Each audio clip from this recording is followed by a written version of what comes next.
So there are some really important messages that I think we need to share with students and keep sharing with students.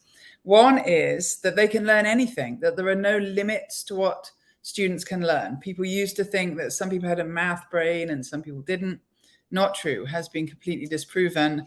And also telling students that when they struggle and make mistakes, those are really the very best times for their brains. So we want to be struggling and we want to make mistakes even. That's when synapses are firing in the brain. I also think it's really important that students know that you can see any maths problem in lots of different ways. And in fact, if you look at, say, some numbers, but also think about the problem visually, that causes really important brain connections.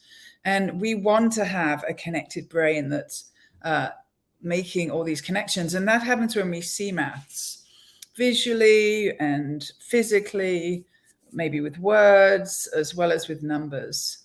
So, and then another really, really important message is that speed is really not important in mathematics. Mathematicians, who we might think of as the highest mathematical thinkers, often think very slowly and deeply. And I think it's been really harmful for students when they get the idea that you need to think quickly to be good at maths. You really don't. In fact, the opposite may be true.